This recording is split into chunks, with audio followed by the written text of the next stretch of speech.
And we're live. Hello. Oh, so everybody introduce yourselves. Okay, well, Rohana, do you want to start? Well, I'm Rohana. I'm a producer and actor with the Wolves Theatre Company, and we're here to talk about a play that we are about to take up to Sydney, which has already been on. The play deals with suicide, so it's a subject that might be disturbing to some people, but yeah, we're open to talk about anything that anyone who wants to ask us anything about this play, because it might not be what you think. It's not as heavy as you think you might interpret it to be. So if anyone's got any questions, please fire away. My name's Michael. I'm the writer of the play, and I'm also one of the producers with the Wolves Theatre Company. My name's Robert Brockway. I'm the president of the Australian Men's Rights Association. I'm also involved with A Voice for Men and various other organisations. And Natalie and I have been doing this podcast now for a few weeks. Yep. And I'm Natalie. I've got no affiliation with anything. I have seen the play Marooned twice in 1 week. I still say, and it's been almost 2 years now since I've seen it, or just over a year, that it is hands down one of the most honest and raw productions of anything I've ever seen. Like, it was just so honest and so raw, but it's not, you can't go in there with any preconceived ideas of what it's going to be about, because it's nowhere near it. Yeah. So I actually haven't seen the play. I was one of the organisers of ICMI20, the International Conference on Men's Issues, that was originally going to be in Sydney. The conference had to be cancelled, like everything else, because of COVID-19, and the plan had been to have at least one performance of Marooned at the conference. And one day we will have a conference, and we'll certainly get you in Sydney. We'll certainly get you guys along to do some performances there. I look forward to it. So why don't you tell us a little bit about the play for our audience? Do you want me to go? Okay. I had a friend called Guy May, and I used to be a tram driver. Now I'm just with the theatre company. But I came home at 2 o'clock one morning. I'd finished the late shift, and I had a friend on the phone to me who had terminal cancer. He just bought a house and everything, and he just couldn't believe it. While I was on the phone to him, and he was really upset, I got a text from Guy May saying, "I'm feeling suicidal." Now, because Guy was an actor, I didn't take him as seriously as I should, and I told him, call Lifeline. A few days later, when I was at my daughter's graduation, I saw that he was gone. He was on Facebook. I was quite devastated. We were having success with another play, and we got invited to a major theatre company here, and the woman that was running it wanted to know what other plays we had, because people were liking what we were doing. Rohana wanted me to pitch one of our comedies, and I said, I've got an idea for a play, a suicide prevention play aimed predominantly at men, and I started to pitch it, and the woman shut me down and said, no, you're not right place for men. Men don't care, only women buy tickets. And she's probably right, but it annoyed me enough that I went home, and 2 days later I had the play, and then I showed it to Rohana. Yeah, and I'm pretty adamant to read it. Our first impression was like, it's going to be really heavy. We can't do a play about suicide. Obviously, it's important, but we needed something that had not a heavy play, but an issue-ish based thing, and I thought we needed something light. But Michael said, just read it. So I did. And when I read it, I just knew that we had to do it. It was just no doubt about it. It's such a beautiful piece, and it's so important. And it makes me emotional even talking about it too. And so we showed our team of actors at the time, and they just went mad for it. And then I had to call Guy May's mum, who I didn't know. And Guy was her only son. He was just short of 50. And when she came to the phone, it was like talking to someone at the back of a cave. That's how she sounded. And I had to introduce myself, say I'd written this play. And she finally said, "Oh, look, send it through to me." And I said, well, I'm not putting it on without your blessing. So I just left it in her hands. 7 days later, she got back to me and said, I've read the play. You're putting this play on. I want you to put it on. I demand you put it on. And so we put it on in a small theatre. We did no marketing whatsoever because we thought, how can we market it? We just put it on as a dedication to Guy and to his mum. And then all hell broke loose. We had a guy buy it straight away to take it to sale, MTC, the army, country towns. It's just we're just trying to keep up with it. The demand for it. But prior to COVID, we were getting people just calling us from small places saying, you know, can you bring it to us? Can you bring it to us? And so they've been on hold. We're going to start to get back to people now. And we're going to Launceston and other places coming out, but it's got its own, you know, flow. Momentum. Yep. People know, they just know that it's something. The most interesting way is whenever I have plays on, because we're trying to start our theatre company, I always meet and greet the audience before they come in.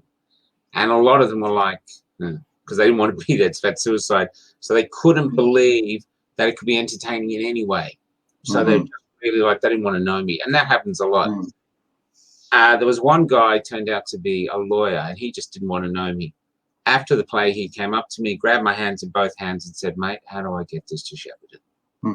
So it stuns people, and that's the importance of the play. In the beginning, it was just men. Sorry. No, you're right. You go. 4 men.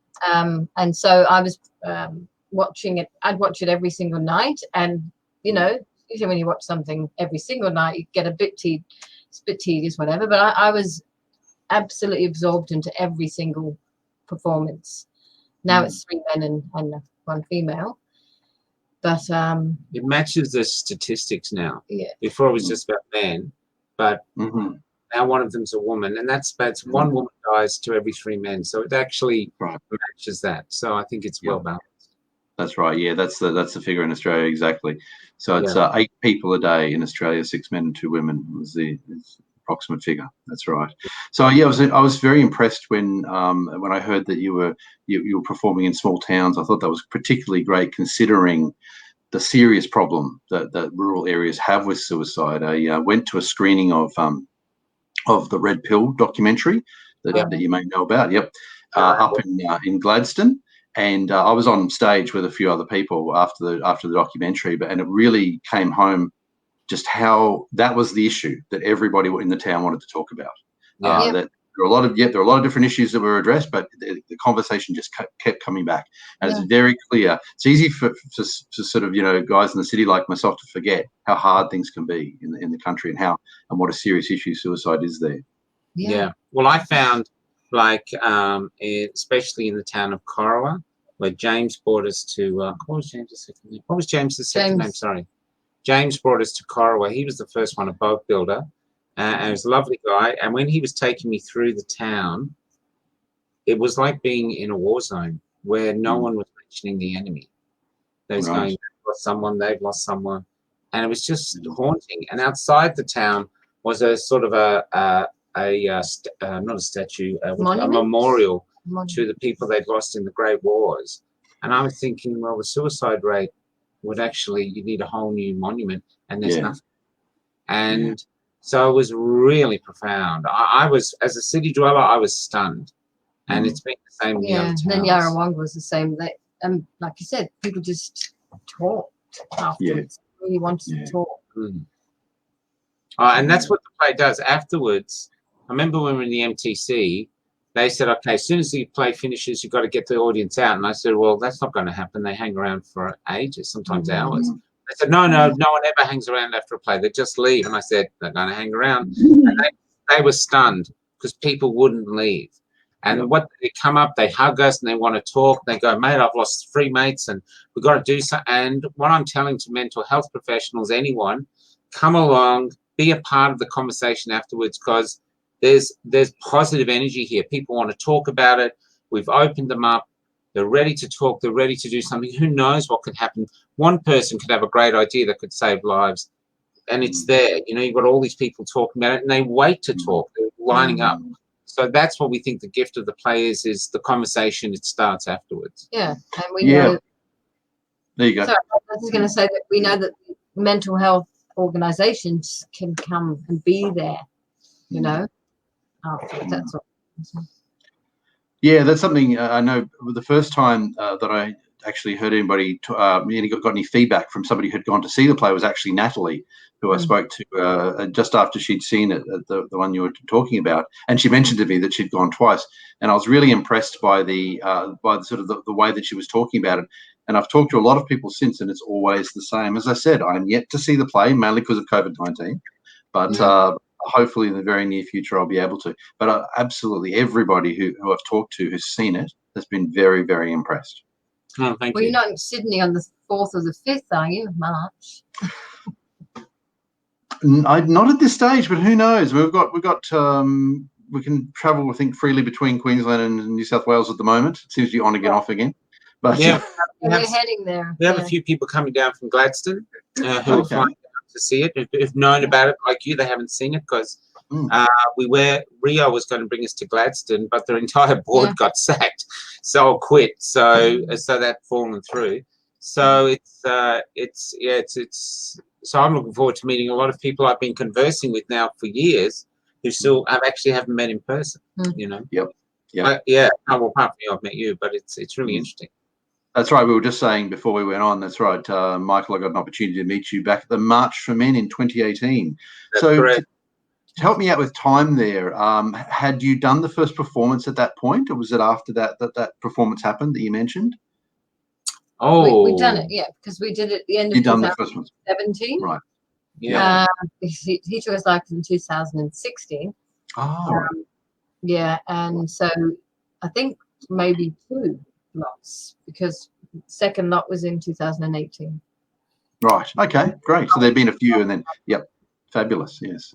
I got interviewed on the John Fane conversation hour, and I actually was on before me. They had someone that was about abusive men. I thought, oh God. And so I had to come after her, you know. But she was really interesting, actually. She was really pro men. Yeah, she was really pro men because she was talking about how shame is a big killer of men. So they got me on, and I just wanted my usual honest self. And the phone board went crazy. We had people going. I pulled over from my car and waited. It was really emotional. And that's how we got the army. There's someone from the army heard. They got us to perform in the army. She just heard the interview, and she said, "Oh, that's fabulous."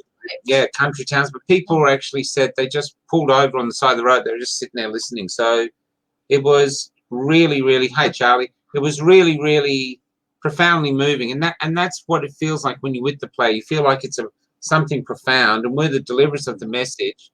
But there's more to be gained by having people there to harvest what we're doing, you know, harvest what we're opening up in people. You know? Absolutely, yes. And I understand you performed it a couple of times for the army that you mentioned. Is that right? Yeah. So the first 2 times were at the Victorian Barracks, and then we did some shows here in the Palace Hotel, and them came down from Canberra, which was the psychologist was one of them, to check it out, and then they invited us up to Canberra. That was the last. So we performed for the chain of command. That was Chief of Army in the chain of command on the 3rd of the 3rd, 2020, and we're going to Sydney on the 3rd of the 3rd, 21. Oh, nice. That's right. So and the chief of the top psychologist came down from the army, and that was really interesting. We really wanted to know what he thought, and he actually had a coffee with me the next day, and he said he thought it was a revolution in suicide prevention simply because it holds your interest, it's engaging, it tackles these issues, and yet it doesn't make you feel maudlin. You know, you actually leave feeling uplifted and wanting to live. So that's why the army, I think, is really testing us as they're taking us other barracks to see. So it's really quite an honor to do it. I mean, going on to the Victoria, the funniest thing is, I hope no one's listening, is I've never been in the army, but you're meeting all these generals and your hand wants to salute. And it must be my DNA from a past life. And I'm going, don't you do anything because you don't know what you're doing. You're going to be like Benny Hill and just but you can actually feel it going, what are you doing? Stop. You know, so that's really probably the uniforms, yes. you do it. There's something maybe, who knows, in past lives we've been, who knows. Never So know, exactly.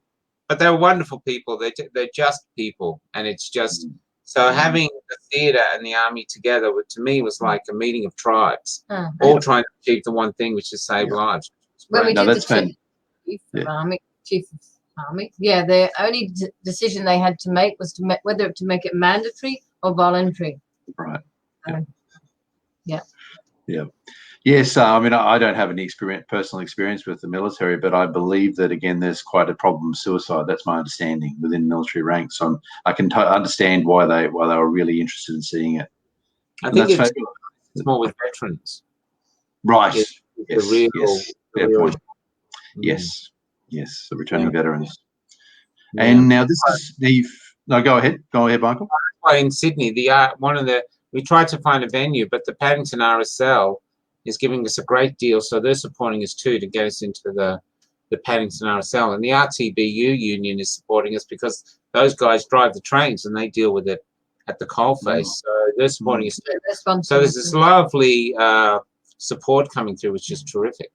No, that's great. Now you've performed the play around Australia. Now it sounds mostly New South Wales and Victoria. Would that be fair to say at this point? I know you've been yep. And of course, 2020 made things difficult too. Who knows? Maybe we'll see you up our way one day in Queensland too. Yeah, we meant to come to Queensland. We had a lot of interest in getting us up there. We're trying to sort a tour. Before COVID, we had trouble keeping up with it, with people wanting to book us in from everywhere, but just COVID shut it all down. The next place we're going to is Launceston. And so Launceston. We want to get another booking in Melbourne when we get back from or in Kingston, Sydney, and then we're in Kingston on the 1st of May. But we'd like to have another one in between if we can, just to keep it moving. Where's Kingston? Yes. Moorabbin. Yes. Okay, great. And so, Aral, do you have a website up at the moment? Because it sounds like there are a lot of performances going ahead. Do you have a website up that's listing the various performances? Theatre company. I'll send you the link. Yeah, so you can look at on Facebook as well. The Wolves company. Yeah, please do send them through. In fact, I think you may have sent that to me before. Please do send it through, and we'll put it up on the video so that everybody can see that. Yeah. I've also put some information. I've already got some information up there about the play on Wiki, what it was on our wiki called Wiki for Men. But I'll put some additional information up on the performance dates as well. Yeah, great. Because we've got to try booking for the what is it? The Sydney shows. So we're doing the Army's getting us for the Randwick Barracks, so we're performing there, and then the next after that we're in. Is Paddington. So we're in Paddington. We're doing 2 public shows. It's just sort of introduce ourselves to Sydney. Yeah, that's fantastic. That's fantastic. Now, we've talked about Australia so far, but I believe there may be some plans overseas as well. Is that right? Yeah, there's a conference of psychoanalysts or something like that in the UK, a national conference. They've got a copy. They love it. And they're organising a reading with actors from the National Theatre or something like that for for the end of the show. I mean, we'd love to go there ourselves, but we can't get there. So that's going to be very interesting, I think, for the UK, because the play is very, as Natalie's seen, the play is very simple to put on. It's just a couple of benches and the actors, lighting simple, everything simple. You can put this on outside in a hall, at a conference, in a theatre. We've seen it in a big theatre in Sale, which was a massive theatre. It holds its own. It's very robust, and it's been written that way for a play to put on. So I thought some of the country towns, like I know in Esperance in Perth, they had a spate of about 6 in a couple of weeks. And so to me, the play is for that. You can take it there. It's easy to take it there. It's in your town hall. Put it on and see if it does good. You know? Yeah, I was really impressed at when I learned how easily and cheaply it could be put on. That's really great. I think that's a great sort of design goal, if I could call it that, for the play. We don't take it with us. We actually, because it's set in a waiting room in the afterlife, so we've set the waiting room up with the chairs from whatever chairs we can find in the Nice. hall or theatre, or we go down Yeah. an opera, we find something, or We also think it would be good for the corporate world somehow. You know, we could get it into businesses that perhaps have a, you know, Yes. a problem. and Colac, they use church pews, so they found some old church pews. So it's really interesting because wherever the play is, it looks different because you wherever the things, but it's always just the same. There's one light at the front, which is the God, it's God or the gods, but they never speak really till the end, and the rest is just these four people. What do they do? You know. Should I say something about what it is for those who don't know? Yes, I'll leave it entirely up to you to the extent that you want to disclose plot lines and that sort of thing. So we'll leave that to you. So what it is I thought it'd be interesting to explore suicide from the other side. Like that guy that jumped from the Westgate Bridge, and as he's falling, he thought, I've changed my mind. And I think that's a really interesting moment. And so I set these characters in a waiting room in the afterlife. They've all attempted suicide, but apparently they've failed. They've got this big sort of sense that they've been registered as failures, and they're stuck in this room, and it's told in a series of vignettes. So they're really bored. They're just like they've been there for maybe weeks. And because they're bored, they're not that emotional. And because they're not that emotional, the audience relaxes and they all go on the journey together. They're not happy, but they're just bored. And they're strangers. They don't really want to have much to do with each other. But finally, one of them realizes that he really wants to go home. And the only way to go home, there must be something to do in the room. And the only thing in the room is each other. So he decides that, well, we must have to save each other. And the others are like not wanting any interest in that. And that's how the play begins. So it's very, very simple premise. But it just, for some reason, it just really works. And lots of humor in it. It doesn't to keep it up. I suppose it's very uplifting, isn't it? But it's not black humor. Not a heavy. It's more just natural. Just It's natural conversation humor. It's that's right. So it's not black humor. We don't make fun of suicide at all. It's just So. And that's it. I don't want to really tell you the end, but and it's like a roller coaster. 1 minute you're laughing, the next minute it's really a poignant scene. Next minute you could be quite devastated, and then you're back to sort of, just sort of relaxing again. It's really interesting. Wonderful. I really am looking forward to seeing it. I'm going to think about my opportunities to get down there to Sydney in March. At the very least, I'm going to make sure a few people we know in Sydney know that it's being held down there. I think it's the 4th of March. Is that right? Yeah, so 4th and 5th. 4th and 5th. Okay, great. Yeah. How do RSL? Yeah, we'll send you a try booking link for it. Yeah, but that would be really great because the more people hear, the word spreads. At the moment, Sydney's going, "What's this?" They haven't heard about us, and so the more people we can get there, the word spreads, and then it goes from there.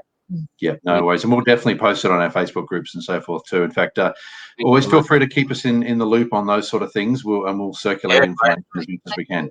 Right. Yeah. Really looking forward to it, actually. That'll be great. Yeah. The other thing too with it, it's what was interesting when we had just 4 men, I was constantly getting told, you can't just do a show about men. You have to include women, which eventually we did for other reasons. But there are a lot of men issues brought up in the play from a lot of men. I'm 54, 55 almost. And there's a lot of men my age, especially in the lockdown, who lost their jobs, who really feel like there's nothing for them. Anything they go for. I mean, as a joke, recently I went for a camel milking job. And they actually asked me, why do you think you'd be suited to this job? I'm going, how the hell did you know you could milk a camel until you milk the camel?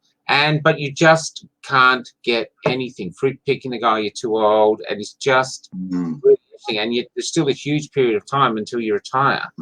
And so, and maybe the same for women as well, but I know I've got a lot of mates who are really looking at this going, so what do we do? Yeah. And it is true. A lot of men do really hang their self-worth on their job. And where they don't have that job, exactly, that can really hit them hard.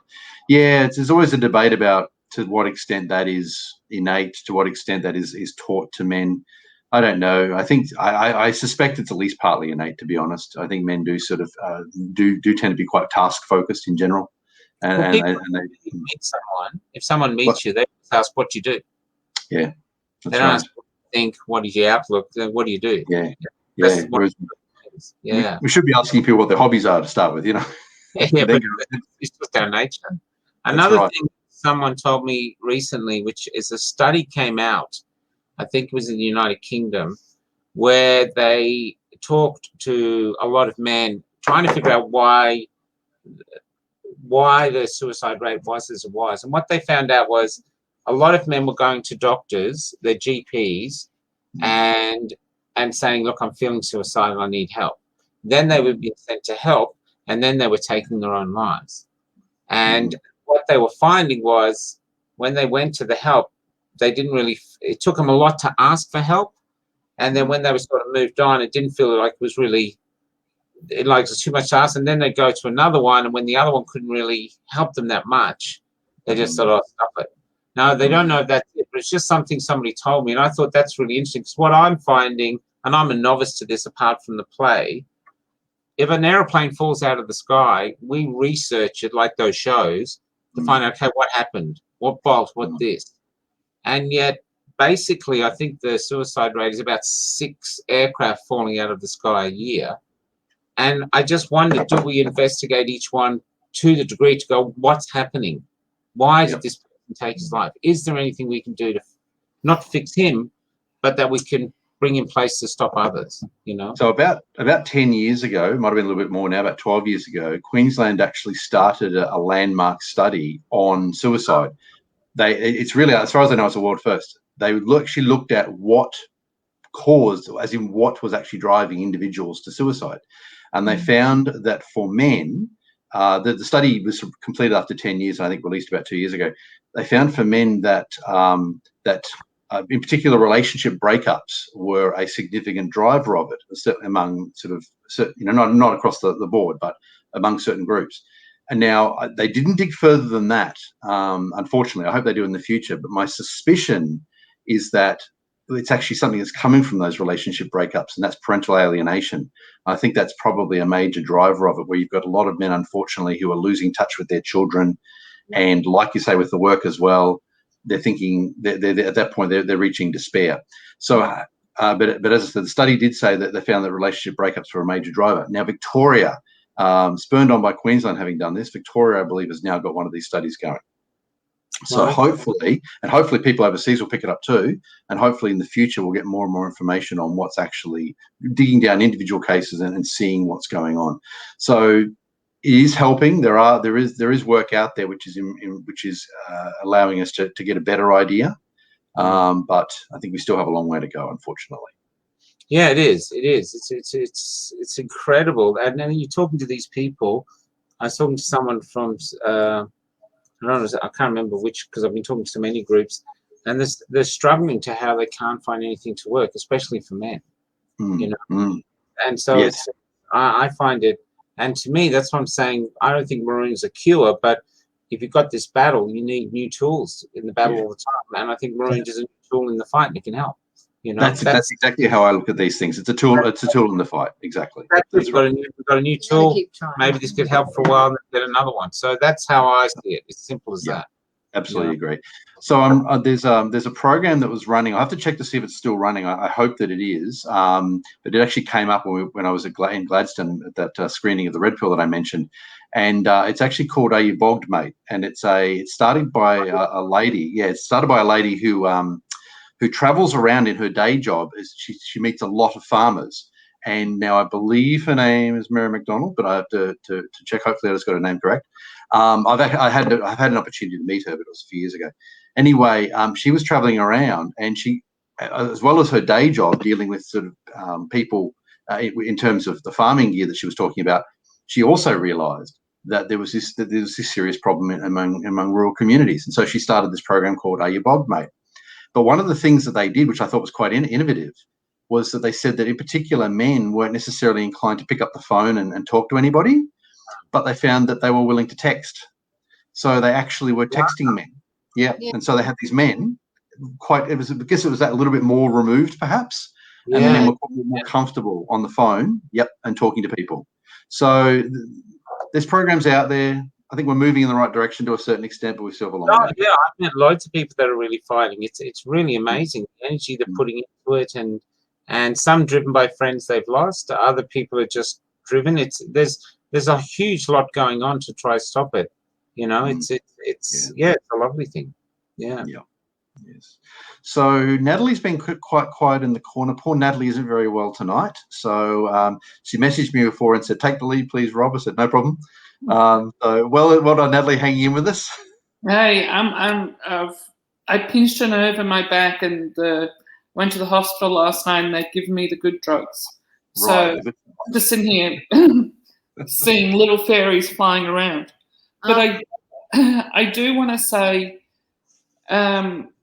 even if the subject matter of Marooned is, of course, suicide, but it's sort of like that's the elephant in the room, and it's, even though they do talk about it, they talk about the characters talk about their lives as well, so it's not ignored.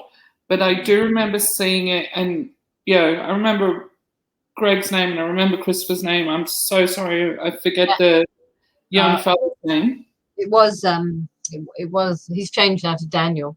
We had another actor, Yeah, so I saw when you had the other actor, and there was, and I could like literally see myself in you, Rohana. I saw people I work with in Greg. I saw my male mates in Christopher's role, but I saw my son in Daniel's role. And there was something amazing that he did that I was watching whilst all the action's going on over here.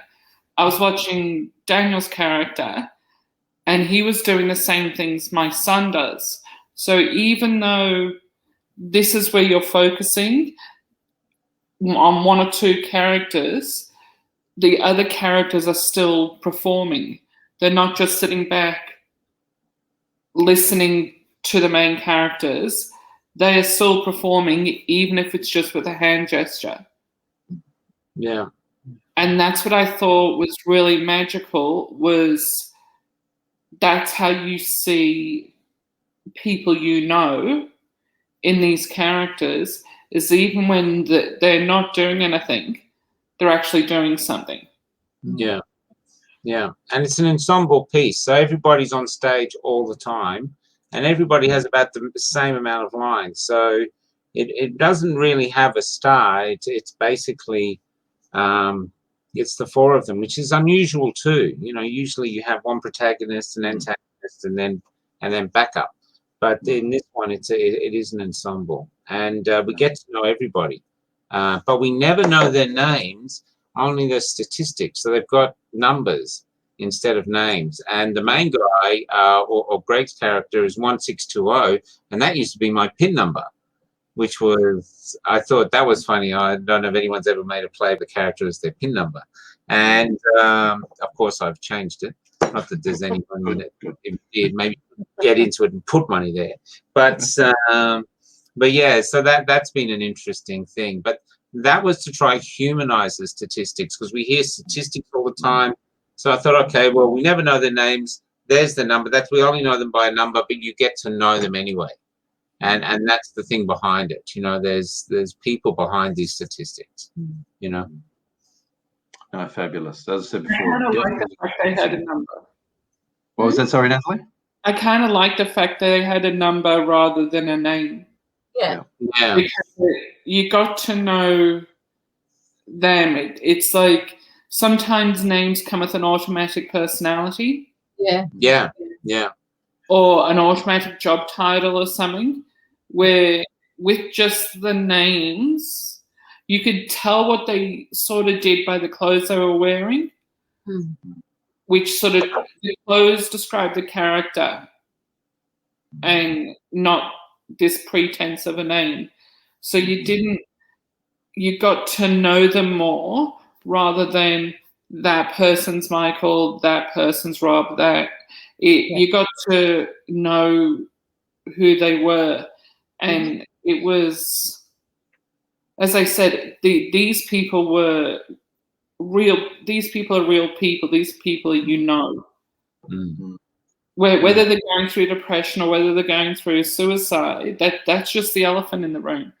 Mm. These people, the way they're talking, their mannerisms, everything, real people. There's no pretense about it. And that's the magical of it, where you just do need 4 chairs in a room, is, you've torn away all the prettiness and just put these 4 people in a room. And I think that is how it is special. There's no, as I said, there's no pretense. There's no making it look pretty. There's no rose-colored glasses. This is what it is. Yeah, there's no, I mean, we turn in a series of vignettes, so it's like, we go black out and then we come back up or grey out. But apart from that, there's no dramatic light changes. There's no great sound effects. There's nothing. It's just the actors. Because you just get absorbed, hopefully, into the Yeah, but that's an interesting thing too. People aren't really used to that. You know what I mean? It's just, especially these days. Yeah. Usually the special effects and the screens at the back, and not that I mind any of that, but in this particular thing, you just don't need it. And I remember when we were doing one of the camera show for the Army. What I loved about it is they had the tiny little stage and it had a podium that you couldn't be removed and the lights wouldn't change. And I thought, this is not going to work. We can't do anything. I mean, I know we don't have anything, but now we have nothing. And then we had we didn't have enough room for 2 rows of chairs. So there was only 1 row of chairs. So I was upstairs doing the lights thinking, oh, this is not going to work. And yet the actors blew them away. And they just blew them away. And I thought, well, these guys can do it anywhere. We could even be outside. If we were up in the tropics, we could do it outside. The thing holds up. Once it gets going, I remember when I was young, I remember some male actors came to our school. I must have been about grade 7. And they did a play set on a beach, and all they used was one of our chairs. And they made the rest up. And I remember I was enthralled by that because I could see everything that they were doing, but I was painting it myself. So that sort of happens in this. So I've always been really interested in theatre that's just stripped down to the only thing that it requires. So so that's I find that really cool. So sounds like you've done the performances in a variety of different locations. Has any thought been ever given to trying it at a university? I just got sitting. Oh yeah. We've actually had a university up in Queensland that was very interested. Oh right. Queensland University. Oh, that's my alma mater. Yeah. There was someone that was very, very wanting to help get it there, but he couldn't get it past. He couldn't get it past the board because they had a terrible thing. But we've had a lot. That was when it was starting. Now we've got so much more done with the Army. Maybe they changed their mind because he said they had real issue with it, and we've had uni students come. They love it. Because one of the guys, especially the big guy 379, is very politically incorrect. He says it like he sees it, and the university people love it. They just love it, and they just find that it's not smothered in trying to tick boxes and all this. It's just this. They really find it refreshing. I think that's another thing that we really should look to universities. I think. So my alma mater is University of Queensland, and oddly enough, I was just sitting here thinking where you were talking about how we could look at something at the Box Theatre at University of Queensland, and now I learned you actually tried to do it. So I may talk. What I'll do is after we finish tonight, I may see if I can get the contact details for that person off you, and maybe approach them and see what we can do about UQ. Is there another university up there? Because I'm just trying to. There's several. There's 3 in Brisbane, but it was connected to it. They were all over Australia. University. Yeah, that was. Excuse me. That was one. Sorry, I'd have to 5 o'clock. I'm sorry for the yawning. I'd have to find out. It's But if you can dig up the details, anyway, really, we're willing to take it anywhere at all. But that's the thing. It's younger people not that universities are only younger people, but it's all ages. Obviously, you know, it hits. So, I mean, it appeals Absolutely. to ages. Yeah. Sort of around, you know, 16 up. Probably wouldn't 17. Yeah. You know, in our last show in Colac, because the actors have been getting better and better and really bringing it together. So we had 2 shows at the Red Rock Theatre in Kuruk is the town, and we got our first full standing ovation. There was full house, and they just at the end they just all rose to their feet. And I remember the actors looking like stunned, and I thought, well, you've earned that, guys. You've worked the hard. And so when I was first meeting the Colac audience, they were like very guarded, thinking, "Oh, what's this going to be?" Afterwards, they were taking the posters off the wall, and they wanted people to sign it, but they wanted to talk to us. They go, "Look, I've lost someone this," and they were going, "You take this everywhere," and they flooded Facebook with all their little reviews and stuff like that. And then the next day, we did the show again, and I thought, well, that's not going to happen again. And we had a full house, and again, they all stood up. And that's what I've been like. It's quite a profound thing with this, quite humbling, you know. That line, "Got to take this everywhere," is the line of the play. After people just say that. Yeah, always. And everyone, men and women, especially men with me. I don't know about with Rohana. They go, "Mate, you got to. How do you get this to nil? How do you get it here? You got to take it everywhere." And so that's sort of what kept us going. Is people want it. It's a real people play. They love it. And so we just keep it going based on that. It's we've got a lot of other plays. We've got Bruce Beresford wants to come and direct one of my plays in Sale, which has just stunned us. We met him the other day. I actually touched his arm and went, "You're Bruce Beresford." I couldn't believe it. We had a meeting. So we had a great meeting.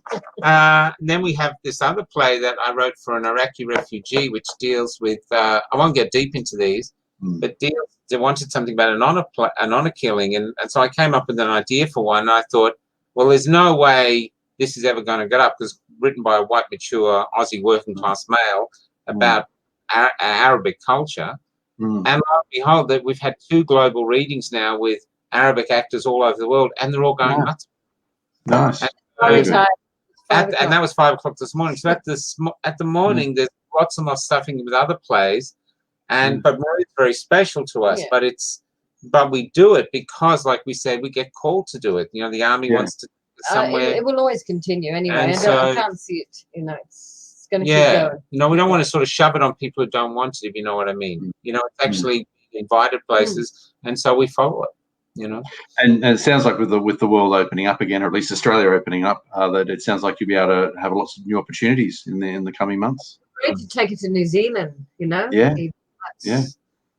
Or even do can you imagine 379 as a big Maori? That'd be amazing. That would be amazing, especially with those tattoo facials. Because he comes across. See, the beauty about 379, I mean, all the characters, but the beauty I love about 379, he's like an alpha male. And he's sort of the males that have been sort of, society at the moment doesn't sort of want to know them. You know what I mean? He actually says, in the line, he goes, "Oh, my comedy predates political correctness." But the audience adore him. And he comes across as gruff. But the more you get to know him in the play, you realize how big his heart is, and he's not what you think he is. And then at the end, you find out what he does for a living. And it breaks the cliches of what you think. But there are some things he says that has the audience go, but he's just how he is, you know. And he has this great line where he tells the other guy, "What's this about?" They have to come and see it. There you go. That's why I'm keeping quiet. I'm not giving anything away. But he has some cracker lines. And but he really resonates with people. And what was interesting, when we were trying to cast him, we needed this big guy. We wanted a big guy who was proud of his size. And we had trouble finding one. Even if the big guy turned up, they were sort of hunched. And so that's only the actors we met. I'm not saying everyone was like that, but this was the few actors. And then we were going to recast it like a sexy beast. We're going to try to find a little Ben Kingsley. And then Chris Grant turned up, and he's and he's big, and he strides in, and he comes in. He was 379, except he's a nice guy than 379. And then we handed him the script and said, and I was going, please be able to act. I handed him the script and he goes, I can't read this, I'm dyslexic. He's profoundly dyslexic. So he went away and he read it out. Give us a couple of days or something. He read it out slowly to himself, every line but his, on his phone. And then he went walking, listening to the other characters, and then he'd say his line. About 3 or 4 days later, he came back. He knew every line in the play. Every other person's line and his. Wow. And he's been with the play from the get-go. And like the sergeant major, me and him and I butt heads a bit, but it's always to try and get the best performance. But he's incredible to be around. And night after night after night after night, the audiences just adore him. And so he didn't start acting until he was about 50, which shows with all people as you get aged, you don't know what can be ahead of you if you try to take a risk and do something else. You know? That's right. Absolutely. Team now as well, and that's the nice thing of continually doing it, is not only we're improving the piece, but because we're very close when we're performing, I think it makes it even more real. Getting more and more real. Yeah, they are. They're definitely like the monkeys. That's what they're like. They just sit there going away, and they're getting on, they're having fun, and then they go and do this really powerful play. I go into and then you go in the change room, and they're all hugging each other, and they go, let's go out and meet the crowd. They astound me. You know what I mean? As part of the crowd, it was because at the time, Michael and I had a friend in common, Charlie, as well as James. And James introduced me to Michael. But Charlie's somebody I work with, so I was quite stunned that Charlie's over here and James is over here, got nothing to do with each other, and I've got Michael in the middle. But I didn't know at the time until after the show we went out for drinks. On the first time we went and had coffee, that Rohana and Michael were a couple. And Greg still spoke like Greg and still dressed like Greg, and Chris came out a little bit more dressed up, but was still Chris, and I didn't get to speak to the younger character. But Rohana was like chalk and cheese. It was like, how the hell you did her the way you did her, and then came out and you were this cool hippie chick with this funky fluffy coat on, and I'm like, oh, I like her. Because she was very, the other character. Yeah, I don't want to go into description of her. I want to go, but it was just chalk and cheese. And then we went out and we had a coffee, and it was all well and good, and I was able to relax more. And then the following week we went to the bar behind the arts centre. Yeah. And you brought your friend. It was all of us there, and I was talking to Chris and I was talking to Greg, and all I could think about is, oh my God, I just saw you guys in a play. How could I be sitting here? Like, I'm a fan. I'm like, I want your autograph and I want to pin up on my wall like I was 16. But this is how much these characters sucked you in, and then to meet the real people, and it was so special. And the fact that they do that, because you do come out changed, I believe, and I came out changed on both times. And the fact that they come out and they meet and greet you and they have a conversation with you, it was like, who the hell are you people? Like, shouldn't you be going off drinking champagne and ignoring us peasants? But they don't. They come out and they meet you and they talk to you, and it made the play even more special because we did talk about it, but you talked about it to the people who put it on. You just didn't talk about it together.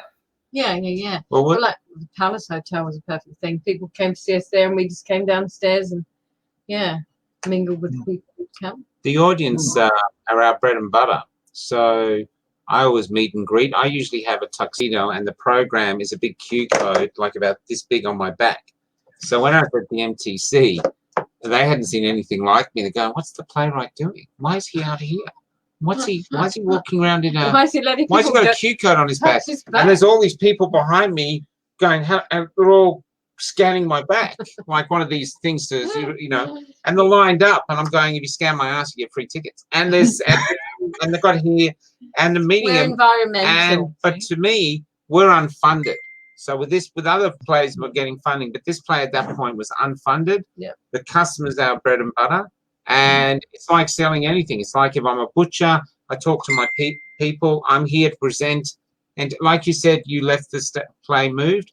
That's what I want. Yeah. So I meet you first, and then afterwards, we want you to come back and see other shows and stuff. So it's very important to me. Really interesting to see that you have moved someone as well, and that you've actually moved them, made them laugh, whatever, you know, even if they're angry afterwards, because that makes you feel I've done it. That's what it's about, you know. I remember the opening night in Paran with the tiny little theatre, and I was doing the lights, and it was a really complicated board, and I was thinking, oh my God, what am I going to do? So I just broke a pencil, and I had the pencil, I just went boom, boom, boom, you know, I just kept it simple.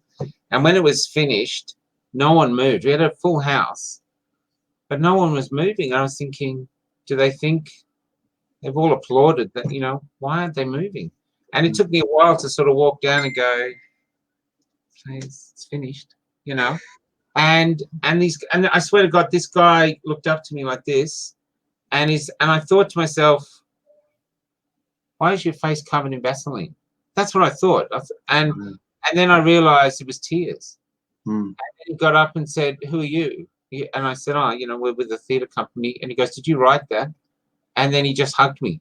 And then other men were coming up. And this was mainly because it was all men then. And I was just having lines of men around me wanting to shake my hand, pat me on the back, buy me a drink, going, how do we get this here, mate? And it was, and it still gives me goosebumps. It was just profound, hugging me, coming up. It was incredible, and that's how it's been. So I get a lot of women doing it too, wanting to meet me who've lost partners and other things. But the men, like there was one guy in Sale, he came up and he said, mate, I've never seen a play in my life, but I'm coming to see everything you do because that was fucking brilliant. And I love that because I'm a working class. That's where I'm from. So to me, that's gold. We have to go to Queensland because and that's so I'm very much we're very much with the people. That's who it is. You know, we're not precious. We're not precious. And we're not. Not I won't say anything more because that would become a thing. Yeah. So, well, speaking of Queensland, I'm a Queenslander, so let's see what we can do about getting up here. Townsville. You know the sugar mountain, the sugar shaker. I was up there. My father was working on that. So go to school with no shoes on and stuff like this. I loved it. Yeah. Yeah. Yes. Yeah, it's a good time. Yes.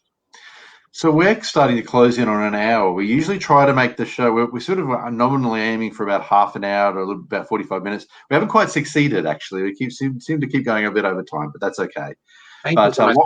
Tonight was fresh. So thank you very much for coming along tonight and talking to us about the play. What we'll do is we'll place some links in the description below, all the videos, wherever they're placed on Facebook or YouTube, with some useful links concerning suicide. Yeah. Thank you very much, guys. Thank you. Thank you, Robert. And thank you, Natalie. It was lovely to talk to you. Lovely seeing you again. Thanks so much. What do we do? We just... And let us know. Let us know if you come, Robert. We'll go for a drink afterwards. Yeah. Come Friday. If you can make it Friday night, Bruce Bereford is coming. Well, I'll stay in touch, and there's definitely some information I want to get. We can publish some information on various websites, as I mentioned, as well. Great. We'll talk to you offline. Thanks. Yes, Bye-bye. Yeah, bye. Bye, guys.